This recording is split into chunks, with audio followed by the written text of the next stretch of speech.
Selamat pagi anak-anak, mari kita mulai kegiatan pagi ini dengan berdoa. Mari kita buat tanda kemenangan Kristus dalam nama Bapa dan Putra dan Roh Kudus. Amin. Selamat pagi Allah Bapa, terima kasih karena berkat rahmat-Mu kami dapat bangun pagi ini. Bapa, ajarilah kami untuk selalu melakukan perbuatan-perbuatan yang baik, menjadikan tubuh kami sebagai bait Allah yang kudus. Semoga hari ini kami semakin bertanggung jawab melaksanakan tugas kami sebagai pelajar dan juga sebagai seorang anak. Dan biarlah sabdamu menjadi pelita bagi kami dan melakukan segala kegiatan hari ini. Demi Kristus pengantara kami. Amin. Bacaan hari ini dari Lukas 17 ayat 26 sampai 37. Pada suatu ketika, Yesus bersabda kepada muridnya, sebagaimana halnya pada zaman Nuh, demikian pula lah halnya kelak pada hari-hari Anak Manusia. Mereka makan dan minum, mereka kawin dan dikawinkan, sampai kepada hari Nuh masuk ke dalam bahtera. Lalu datanglah air bah dan membinasakan mereka semua. Demikian juga seperti yang terjadi di zaman Lot. Mereka makan dan minum, mereka membeli dan menjual, mereka menanam dan membangun. Tetapi pada hari Lot pergi keluar dari Sodom, turunlah hujan api dan hujan belerang dari langit, dan membinasakan mereka semua. Demikian halnya hari di mana Anak Manusia menyatakan dirinya. Siapa saja pada hari itu sedang peranginan di atas rumah, dan barang-barangnya ada di dalam, janganlah ia turun untuk mengambilnya. Dan demikian juga orang yang sedang di ladang, janganlah ia kembali. Ingatlah akan istri Lot. Siapa saja memelihara nyawanya, ia akan kehilangan nyawanya. Dan siapa saja kehilangan nyawanya, ia akan menyelamatkannya. Aku berkata kepadamu pada malam itu, ada dua orang di atas satu tempat tidur, yaitu seorang akan dibawa dan yang lain akan ditinggalkan.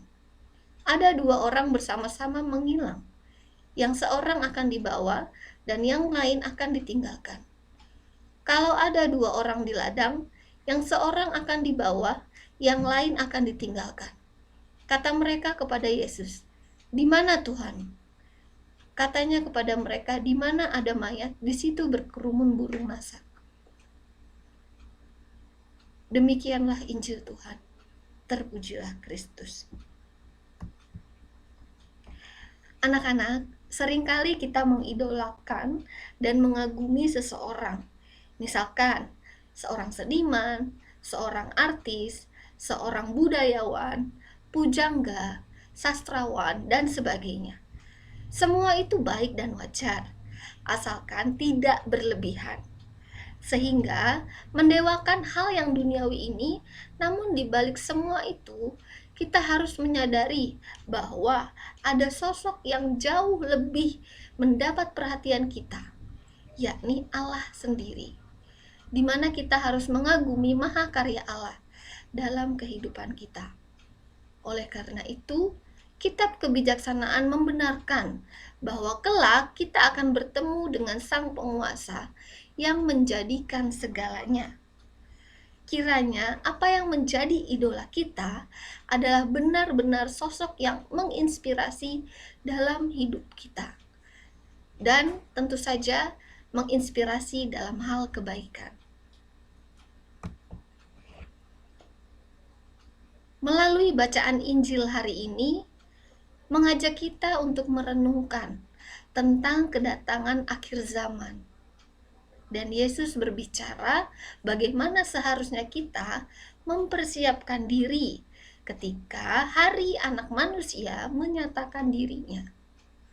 Akhir zaman itu merupakan sesuatu realistis iman yang mengingatkan kita untuk tidak hanya berpikir atau bersandar pada akal budi saja, tetapi juga pada janji Allah sendiri. Maka yang penting bagi kita adalah menjaga sikap hidup dan mengikuti jalan kebenaran yang disampaikan oleh Tuhan.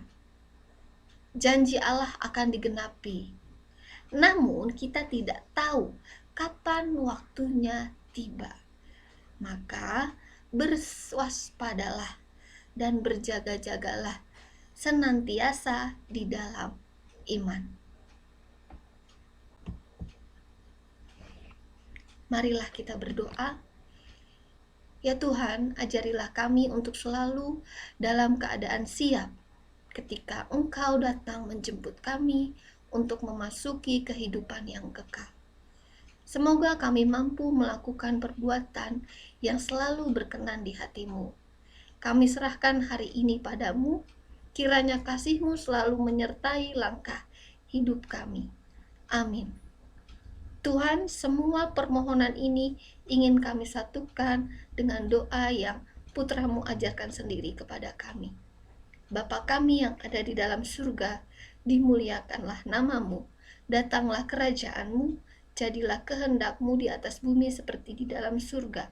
Berilah kami rezeki pada hari ini, dan ampunilah kesalahan kami, seperti kami pun mengampuni yang bersalah kepada kami. Dan janganlah masukkan kami ke dalam percobaan, tetapi bebaskanlah kami dari yang jahat. Amin. Salam Maria, penuh rahmat Tuhan sertamu. Terpujilah engkau di antara wanita, dan terpujilah buah tubuhmu Yesus.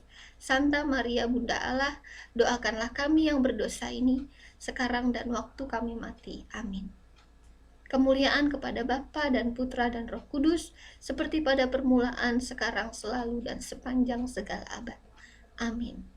Terpujilah nama Yesus, Maria, dan Santo Yosef untuk selama-lamanya. Santo Markus, doakanlah kami supaya kami dapat menikmati janji Kristus. Dalam nama Bapa dan Putra dan Roh Kudus. Amin.